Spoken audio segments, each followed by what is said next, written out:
The VLGA has put together a council or professional development program that not only aligns with the Victorian Government's mandatory guidelines, but does so in a cost-effective and time-efficient way. The series of learning intensives planned for later in the year allow councils to partner with their neighbouring councils to deliver core training. All modules are covered in 6 half-day sessions, and because the learning is shared with other councils, the costs are significantly reduced.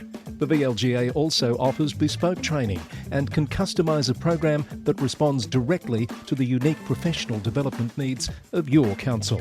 No matter your preferred method of delivery, the VLGA Councillor Professional Development Program will increase councillor confidence and competence. To find out more, email vlga@vlga.org.au.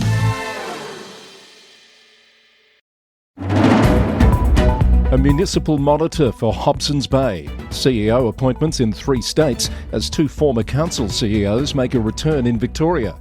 Greater Geelong to stay in aged care service delivery. High-profile councillors resign in New South Wales and Queensland. A South Australian council rocked by 3 councillor resignations. Hobart Council headed for stadium conflict with the Tasmanian Government. And a war of words between the New Zealand Prime Minister and the capital city mayor.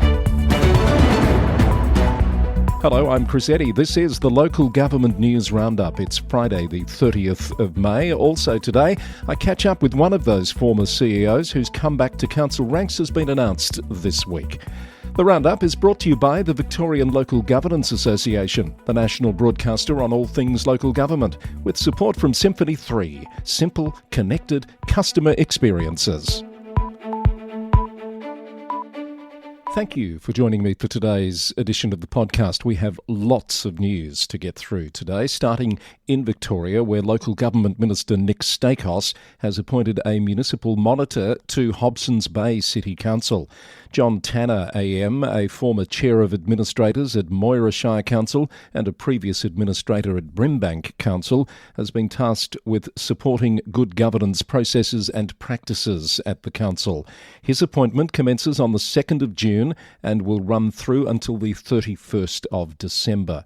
The appointment follows a period of turmoil at the council in which its CEO, Aaron van Egmond, has departed after he and a number of other senior executives were suspended pending investigations into allegations of unsafe work practices. There are 6 current municipal monitor appointments in place at Victorian councils, plus a commission of inquiry underway for Whittlesea City Council. We'll be talking about what that commission of inquiry means and how it will operate with Tony Rownick on today's edition of VLGA Connect, coming away later on YouTube and podcast. Now to those CEO appointments in Victoria. Lucy Roffey, the former CEO of Central Goldfields Shire, has been appointed as the next CEO of Glen Eira City Council. She'll be taking over from Rebecca McKenzie. Ms Roffey has been working at Yarra City Council since last year as General Manager of Corporate Services. Mayor Councillor Simone Zamoon said Glen Eira Council is lucky to have a leader of Lucy's calibre joining it for the next chapter of her career, and she's thanked Ms McKenzie for her 9 years of service across 3 council terms. Meanwhile, in the same week, its former CEO was revealed to be headed to Glen Eira. Central Goldfields Shire Council has announced its CEO appointment. Former Greater Shepparton Council CEO Peter Harriott has been appointed as the council's new permanent chief executive. Mr Harriott is a 30-year veteran of local government, including 8 years at Greater Shepparton and 3 years as CEO of Wattle Range Council in South Australia. Last year, he served as municipal monitor at Bullock Shire Council. Central Goldfields Mayor, Councillor Grace Lavella, said Mr Harriott's experience and knowledge stood out from a field of highly experienced candidates. He'll take up the position on the 1st of July, replacing interim CEO Sally Jones, who's led the organisation for 9 months through a period of transition, including the council election and the development of the council plan and budget. Now, in just a bit, after the news briefs, we'll take stock of the current CEO appointment situation in Victoria, and we'll take some time to chat with Peter Harriott. Now to other news. Greater Geelong Council has voted to continue providing in-home community care services while adapting to new Commonwealth Government reforms that will replace existing programs with support at home from July. The decision came after pressure from MPs and unions to reject a proposed exit from the service, or to at least defer the decision pending further discussions with federal department representatives. CEO Ali Wasty said the council would speak with clients and work with employees to explain what would be changing under the reforms. Glen Eira City Council has expressed its disappointment after the Planning Minister approved an 8-storey development in Neeram Road, Murrumbina. Mayor Simone Zamoud said the minister has not fully addressed key local concerns about a reduction in commuter and short-term car parking and the amount of sunlight in the development's public plaza. Despite those concerns, Mayor Zamoud acknowledged some positive outcomes, including improved sustainability measures and the establishment of a public realm management plan to ensure the plaza remains accessible to all residents. Swan Hill Rural City Council has announced the establishment of a community-driven housing trust to address regional housing shortages. The council will contribute 2 blocks of land valued at $230,000 in exchange for shares in the trust. The initiative, stemming from a 2023 Swan Hill Housing Summit, will be governed by a 3-member board and aims to attract local investors through a public investment prospectus, with ownership of the land reverting to the council if the project doesn't proceed. Kingston Council has joined with more than 1,400 community members to raise serious concerns about proposed redevelopment plans for the former Kingswood Golf Course in Dingley Village. Issues of concern include a loss of trees, increased density, traffic congestion and infrastructure constraints. The council is urging the Victorian Government to require further work on the development plan before making final decisions. And Greater Shepparton City Council has endorsed a partnership with Campaspe and Moira Shires in a new economic accord aimed at strengthening regional collaboration and economic resilience through shared strategies and coordinated actions. The accord has been shaped through community and industry input and focuses on supporting local businesses, attracting investment and addressing key challenges such as water buybacks and manufacturing sustainability. More council news briefs. Hindmarsh and Yarriambiack Shires are seeking state government drought declaration status after being excluded from recent drought support funding announcements. Hindmarsh CEO Monica Revell told the Weekly Advertiser that the council had been fielding calls from disappointed farmers who don't understand why their area has not been included. A Nurji Reserve has been renamed by Baw Baw Shire Council in honour of a local heroine. The naming of Gladys Anderson Park recognises the assistant postmistress who bravely operated the town's telephone switchboard during the devastating 1939 Black Friday bushfires until forced to flee for her life. And Colac Otway Shire has received recognition for its Memorial Square Changing Places facility, a fully accessible restroom development that promotes inclusivity and accessibility for people with severe disabilities. The project has won the award for Best Rural Regional Industry Contribution at the Parks and Leisure Australia, Victoria and Tasmania Awards of Excellence, announced last week.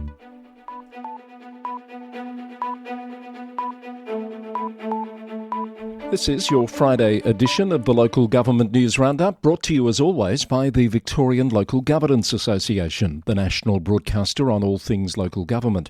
And look out for a new episode of VLGA Connect coming your way later today on YouTube and podcast, in addition to my chat with Tony Brownick about how the Whittlesea Commission of Inquiry will operate.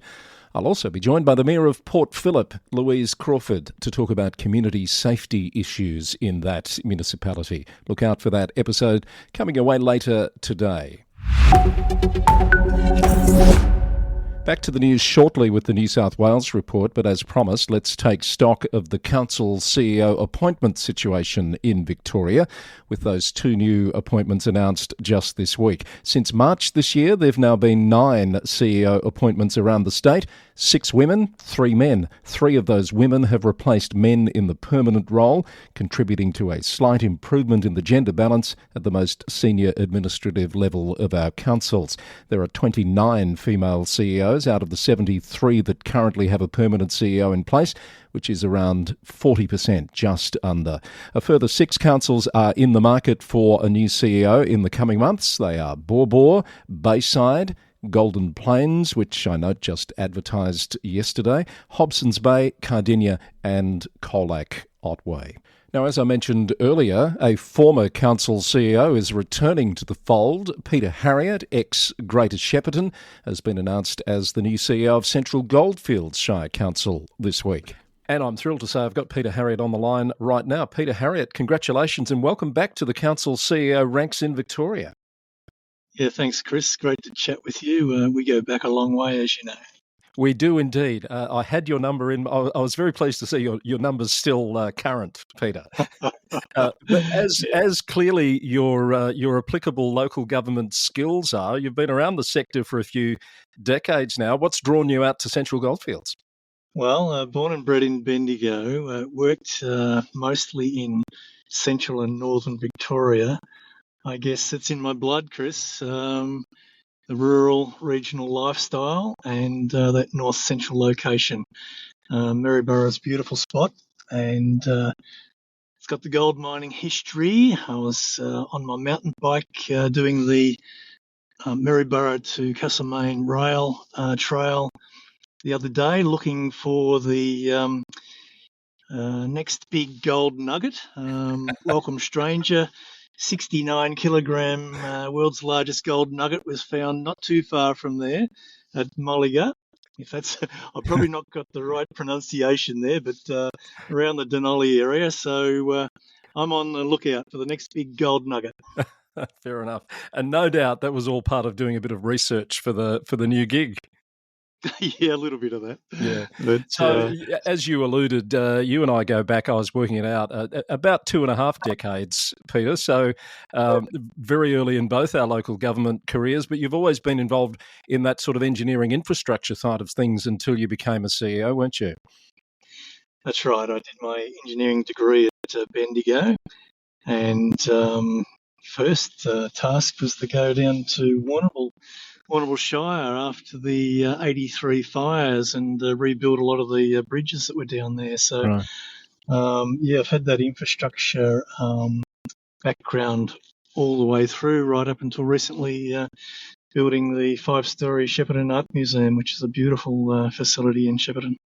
Yeah, is that one of the big highlights you look back on from your time at Shep? You were there for 8 years, I think, as the CEO, and of course earlier in a director role.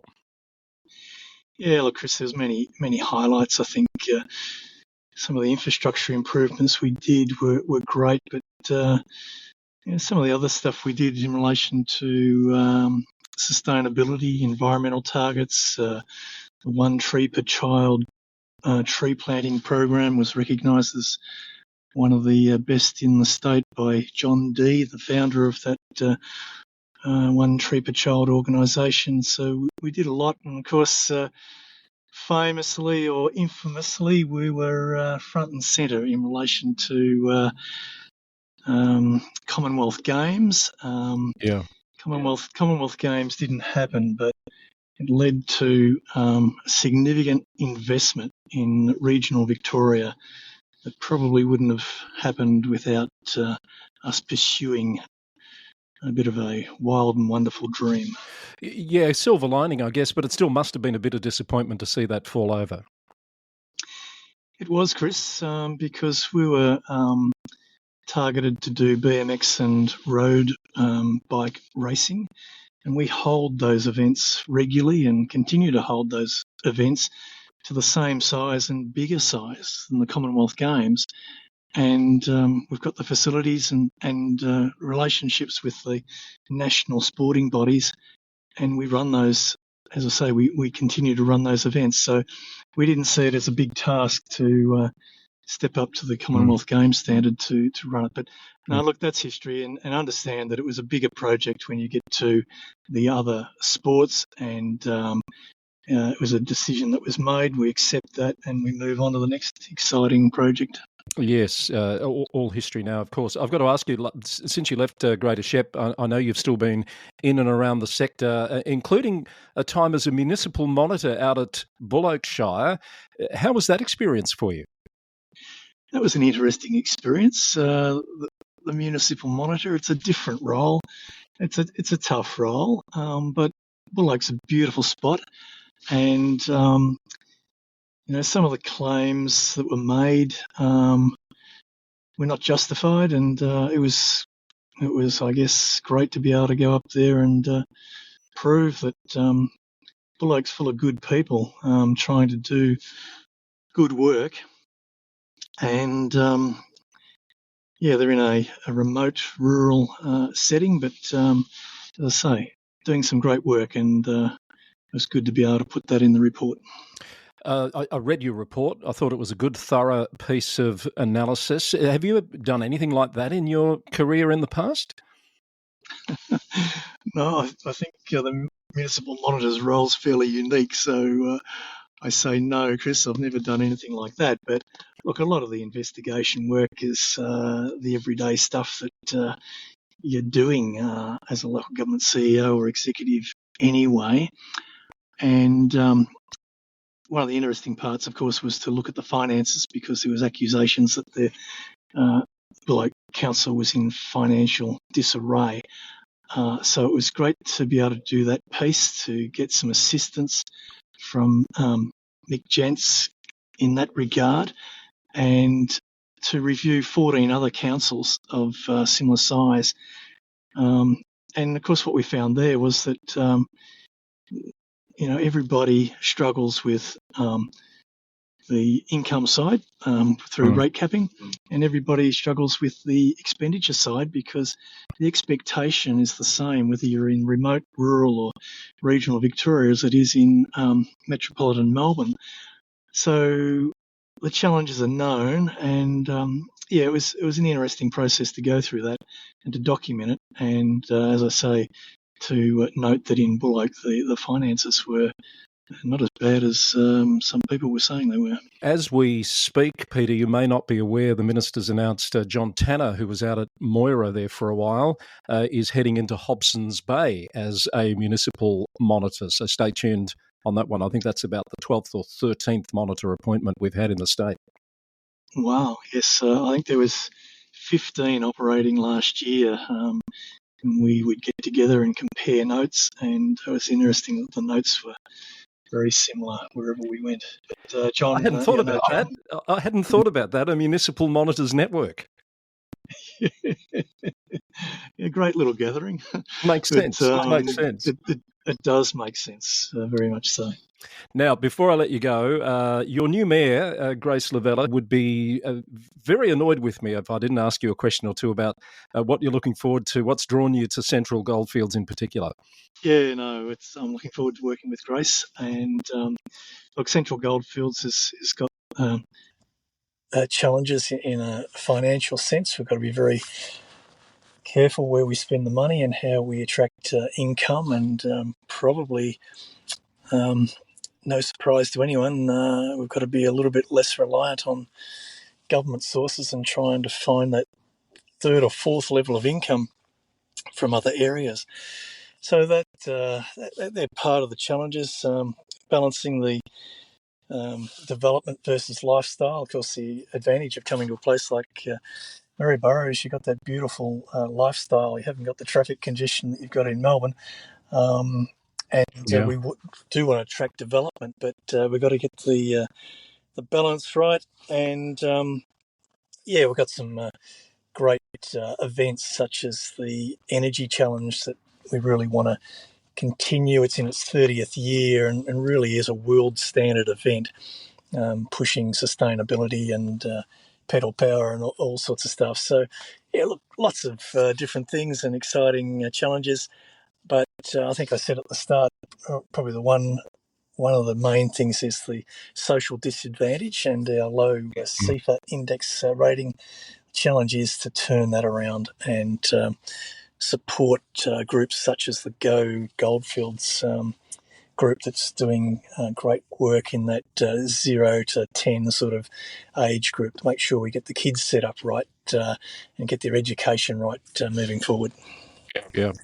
You know what local government's like. Your name will be being Googled diligently by many Central Goldfields Shire staff members right now, I'm sure, Peter. Have you got a message for the staff about the approach you're going to take when you come in? Yeah, look, I'm meeting with some of the staff on Monday. No great message. They'll get to know me very shortly. They can speak to anyone I've worked with and they'll find out what I'm like. I've got no real CEO's rulebook to do 101 restructures or anything like that. The best advice usually comes from the staff who have been there for various times, long times, short times. They've always got great ideas, and I think that's the first thing I need to do is listen to what their issues are and what their ideas are, and work as a team, partnership to move forward. Well said, Peter. Congratulations again and all the best for the new role at Central Goldfields. I think you're heading there pretty soon, aren't you? Is it early July? Starting early July, but I'll actually be up there on Monday to do a first introduction to the staff. But thanks for the opportunity for the chat, Chris. Always good to talk to you and relive days of the past. Indeed. All right. Thank you, Peter. Thanks for coming on and all the best. Talk soon. No worries. Good on you. Back to the news now as we get into our national roundup starting in New South Wales. Georges River councillor Ash Amber Hypahar will resign her position on the council after being confirmed as the new ALP member for Barton after the recent federal election. Ms Amber Hypahar has been a councillor since 2022 and chairs the council's Assets and Infrastructure Committee. The St George and Sutherland Shire leader reported that Ms Amber Hypahar announced she would be resigning as the election was officially declared this week. It's understood her position on the council will be filled by countback. A new councillor has taken office at Oberon Council. Robert Lee was elected via a countback earlier this month and took the oath of office at the council's May meeting. The vacancy was created in March when Michael Cry relinquished his position on the council due to unforeseen personal circumstances. He had only recently taken up the position after Jill O'Grady resigned earlier in the year. Waverley Council in Sydney's East has tabled a report revealing that cost shifting from state and federal governments has cost ratepayers around $15.58 million in the last financial year. The Daily Telegraph reported that the council's major expenses include seawall restoration, projected at $50 million, and anti-terrorism measures for Bondi Beach, costing $4.7 million. The council has warned that it risks becoming financially unsustainable without adequate funding arrangements. It's advocating for increased federal financial assistance grants and better state funding, while state government spokesperson said councils already receive significant funding and can apply for additional support through proper channels. The Mayor of Kiama, Cameron McDonald, has announced a review of the process leading to the adoption of the council's developer contributions policy, which has been the subject of recent community discussion. He's requested the CEO present a report with review findings at the July ordinary meeting. He said the council may consider revisiting the policy after its local housing strategy is completed.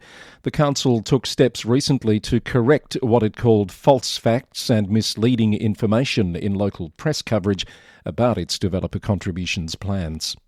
And in more Kiama news, it's been crowned New South Wales top tourism town for 2025 for the second consecutive year. Mayor McDonald said community and staff had worked tirelessly to create a vibrant visitor economy, and the broader region was recognised with awards also going to Huskisson, Shell Harbour and Robertson. A collaborative project between Balonne Shire Council, Moree Plains Shire Council and the New South Wales Government has established a new artesian bore in Mungindi on the Queensland side of the border. The project aims to secure water supply for the cross-border town at a total cost of $1.7 million, connecting to the existing Moree Plains Shire Council's water treatment plant. The new bore will improve water quality, supply and pressure on both sides of the border. More New South Wales Council news in brief. Goulburn Mulwaree Council has approved a new 370-metre grass greyhound racing straight track at the Goulburn Recreation Area. The approval is subject to Water New South Wales approval and various conditions to ensure compatibility with other community uses. Shoalhaven City Council has launched its first Reflect Reconciliation Action Plan, endorsed by Reconciliation Australia. The plan outlines 49 actions to strengthen relationships and opportunities with Aboriginal and Torres Strait Islander communities. And Greater Hume Council is seeking urgent drought declaration and policy changes to provide essential subsidies for farmers amid severe dry conditions affecting the region's agricultural sector and community well-being.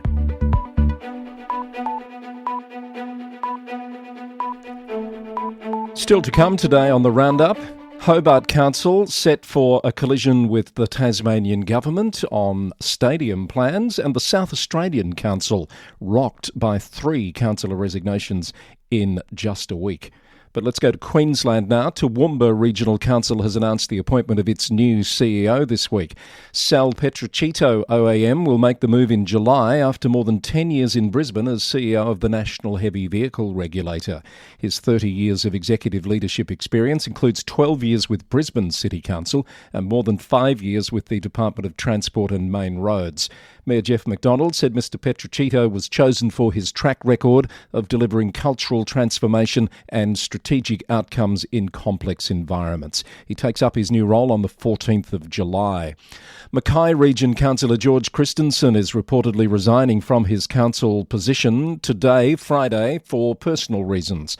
The Daily Mercury is reporting the reason for the resignation as a need for Mr Christensen to take care of his daughter. He returned to the council for a second time at the 2024 election after serving 2 terms as the federal member for Dawson. It's understood a by-election will be required to fill the position on the council. Gold Coast City Council has released details of a new economic report which demonstrates how the city's growth continues to outshine the rest of the nation. The city's economic value reaching $49.4 billion, making it the largest regional economy in the nation. Its 5.5% annual growth rate is outpacing other major centres, including Brisbane at 4.5%. Gold Coast Mayor Tom Tate said the unprecedented growth was due to the city's diverse economic base, with construction leading the charge at $5 billion, followed closely by healthcare and social assistance at $4.5 billion. 2 Queensland mayors are calling for a pause on smelter operator Glencore's expansion plans until the company establishes clear transition strategies for the communities it's withdrawing from, such as Mount Isa, Glendon and Clermont. Isaac Mayor Kelly Veavea and Mount Isa Mayor Peter McRae say the company has unfinished business and they want it to develop clear funded transition plans that include workforce strategies, rehabilitation and regional economic transition. And the team from Fraser Coast Regional Council, calling themselves Fast and Fraser, has won the 2025 Queensland Australasian Management Challenge, achieving an impressive 95% score while competing against 12 other teams in leadership and problem-solving tasks. The winning team will now represent Queensland at the Australasian Finals in Perth in August. To Tasmania, Hobart City Council is in conflict with the Tasmanian Government over land acquisition for a $945 million stadium project at Macquarie Point, as the government is reportedly planning to compulsorily acquire council-owned waterfront land for access roads and infrastructure. The council strongly opposes the stadium, primarily due to its location and various environmental and heritage concerns, and it's demanding fair commercial compensation for the land. The Mercury reported that the council is set to submit its formal objection within the next 2 weeks. Dorset Council has reappointed John Marrick as General Manager for a 5-year term, with Mayor Rhys Beattie describing Mr Marrick's strong leadership and community-first approach as key factors in the decision. Mr Marrick has served as General Manager since December 2022. And that motion to end Welcome to Country and Acknowledgement of Country protocols at Flinders Island Council has failed. ABC News reported that Councillor Gary Blinkhorn's proposal did not receive a seconder at a meeting which was attended by around 50 people, including many from the Aboriginal community. While Councillor Blinkhorn claimed the protocols were divisive and had served their purpose, the failed motion was criticised by other council members for causing division and being poorly timed during National Reconciliation Week. The big story out of South Australia at the moment centres on Adelaide Hills Council, which has been rocked by the resignation of 3 councillors in the space of just 1 week, reducing its numbers to 10. Last week, councillors Louise Pascal and Pauline Gill both tendered their resignations, with Councillor Pascal stepping down on Thursday, followed by Councillor Gill on Friday.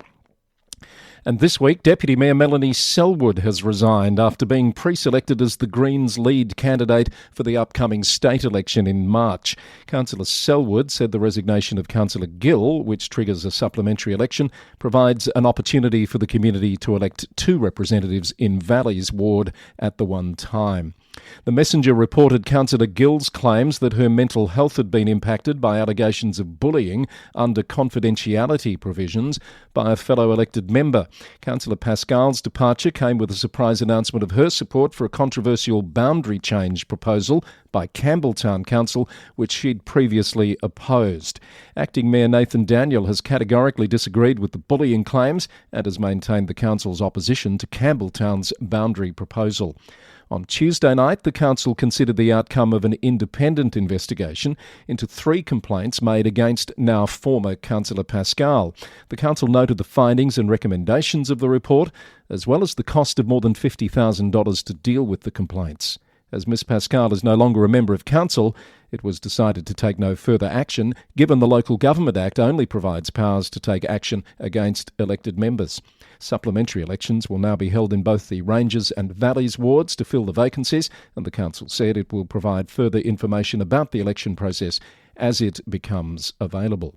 More councillor dramas in South Australia at Barossa Council this time. A councillor there is appealing to the Ombudsman after being reprimanded by colleagues for refusing to acknowledge Welcome to Country ceremonies and using inappropriate language. The councillor spent $47,000 investigating the complaints against Councillor Bruce Preece, according to a report from ABC News. Councillor Preece has defended his actions, citing health issues and claiming procedural unfairness, but the Mayor Michael Lang OAM said the decision was about policy rather than politics. And Tesla has won approval from the City of Marion to build a battery recycling factory, despite 95% of community submissions opposing the plan, due to concerns about Elon Musk and environmental impacts. The Guardian reported that the decision still requires state government approval. It was supported by Mayor Chris Hanna, who argued the facility would create 100 local jobs and make good use of contaminated land that isn't safe for recreation. I did promise you lots of news today, and I still have some stories here out of Western Australia to share with you. Another CEO appointment. The Shire of Ashburton has appointed Keith Woodward, a veteran local government professional with nearly 40 years of experience and a Public Service Medal recipient, as its new Chief Executive Officer. Mr Woodward brings significant experience from previous roles, including 5 years as CEO of the Shire of Three Springs and senior positions at the Shire of Exmouth. He takes up the position in September. And the Shire of Coolgardie in Western Australia's Goldfields is copping backlash after deciding to push ahead with a 97% increase in rates on the mining sector. ABC News reported that the council needs to cover a $10.4 million capital works program to repair damaged roads, and after revealing a $6.5 million deficit earlier this year. The rating decision has drawn criticism from major mining companies, prospectors and industry groups, who argue the increase is excessive and could deter future investments in the region. Let's grab some more news briefs. The Shire of Carnarvon has been selected to host the 2026 WA Tourism Conference. The event is expected to bring over 250 delegates to the Shire and inject more than $300,000 into the local economy, while showcasing the region's tourism potential. In South Australia, the new Wattle Range Council office in Millicent is set to open on June 30, according to the South East Voice. The new facility on the site of former tennis and netball courts features modern staff accommodations, new council chambers and improved infrastructure. And Redland City Council in Queensland is utilising a thermal imaging drone to monitor flying fox roosting sites, improving population count accuracy by up to 50% and enabling better conservation outcomes. The technology is particularly effective in hard-to-access areas and helps protect colonies during operational works. We're ending the week with lots of news here on the Local Government News Roundup for this Friday edition, the 30th of May. It's number 458. Let's finish up with a global report. Firstly, in New Zealand, the Mayor of Wellington, Tory Whānau, has hit back at Prime Minister Christopher Luxon's criticism of the capital city. She's called it a blatant punching down on Wellington. The exchange follows Mr Luxon's comments that there's too much ideology and party politics in local government, and his suggestion that Wellington needs to be more than just a public service town. Mayor Whānau has defended the city's progress and suggested the Prime Minister should focus on its own coalition's challenges rather than criticising Wellington. Stuff reported that Mr Luxon has also called for higher voter turnout in Wellington's local elections, but quoted an incorrect turnout figure. He's claimed it was around 35%, when it is in fact more than 45% and above the national average. Mayoral elections are due later this year, though Ms Whānau has previously announced she won't be seeking a second term. In the US, council progressives in New York City are said to be outraged by a new NYPD policy to criminalise cycling violations with criminal summonses instead of traffic tickets. Streets Blog has reported on concerns about the impact of the policy on immigrant delivery workers who must appear in court in person. Some council members and Los Deliveristas Unidos are protesting the policy change, which they say could put immigrant workers at risk of deportation. The first directly elected mayor of Cleveland Heights in Ohio, Khalil Seren, is facing mounting controversies involving allegations of anti-Semitism and workplace hostility against his wife, who holds no official position but has become a central figure in alleged City Hall dysfunction. WKYC reports this week that the situation has escalated to formal complaints, multiple staff resignations and discussions of a loss of confidence resolution by the City Council. Mayor Seren has consistently denied that his wife gives orders or directives to city staff, but the emergence of footage showing her with access to sensitive administrative areas of City Hall hasn't helped to quell the allegations. Now, that situation has left some questioning whether the historic change to a strong mayor system of government 6 years ago in Cleveland Heights was worth the troubled phase the city finds itself in now. And there's another story out of Canada this week involving a strong mayor council and a mayor's wife. This time in Ontario, where the city of Windsor has defended its hiring of the wife of the city's mayor, Drew Dilkins, for a project manager position. According to Yahoo News, the council says all proper procedures were followed and the mayor was not involved in the recruitment process. His wife, Jane Deneau, has nearly 30 years of experience as a project management consultant in Kentucky, but the hiring has sparked discussion about the implications of strong mayor powers and how it can potentially influence organisational behaviour and hiring practices. In Calgary, the City Council has approved a motion to create an infrastructure reinvestment program aimed at addressing the city's infrastructure maintenance backlog, estimated to be worth $7.7 billion. The proposal from Councillor Evan Spencer, who is also the chair of the city's audit committee, passed in a 9-5 vote. The Calgary Herald reported that Councillor Spencer sought to force a conversation about a worsening backlog of maintenance. An annual investment of more than $500 million will be considered as part of the 2027 to 2030 budget cycle. And from the UK, and the latest from Birmingham and that pay dispute that's been going on since early March, Unite the Union is reportedly preparing to challenge a High Court order that prevents its members from delaying bin lorries leaving depots. The backlog of waste collection is now nearly 13,000 tonnes, according to BBC News. The union maintains it's conducting peaceful protests while the council is seeking to extend the injunction indefinitely. And surprise, surprise, there's more Jeremy Clarkson-related controversy arising from the latest episodes of his Clarkson's Farm series. This time it's about his portrayal of Cotswold District Council's response to his plans to purchase a local hotel, according to BBC News. The council has strongly denied Mr Clarkson's claims that they were awkward and unsupportive about the proposal. It says initial meetings were positive.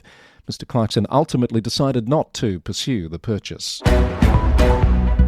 That's the latest from the Local Government News Roundup, edition number 458, recorded on the morning of Friday the 30th of May 2025.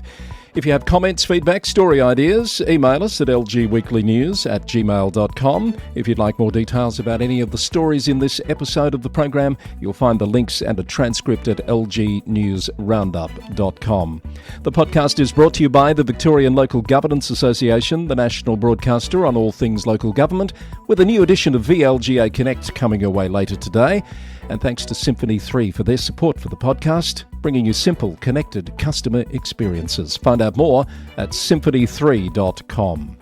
The Local Government News Roundup is recorded in the city of Greater Geelong, Victoria, on the land of the Wadawurrung people of the Kulin Nation. Until next time, thanks for listening and bye for now.